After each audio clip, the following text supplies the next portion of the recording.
په مخ باندې دانی وي یا په لاسونو باندې دانی وي او دا وایي چې زما دانی نه ختمیږي، ډېر کریمونه مې ولګول، ټوپونه مې ولګول، خو دانی مې نه ختمیږي. نو په بخاري شریف او په مسلم شریف کې روایت دی د دې دانو بهترین علاج نبی علیه الصلاۃ والسلام ښودلی دی.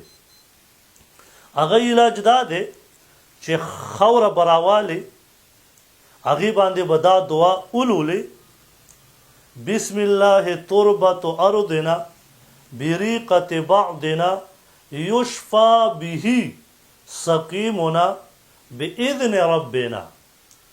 بسم الله تربة أرضنا بريقة بعضنا يشفى به سقيمنا بإذن ربنا. دا دعا به ووایي او په دې خاورې باندې به چوخ کې او په دې سره به د خاورې باندې به د خولې نه لږې توکاڼې مو واچئ.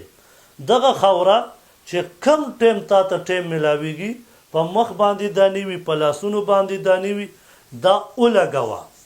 انشاءالله تعالی یو څو ورځو کې ګوره ستا دانې به الله ټولې ختمې کړي.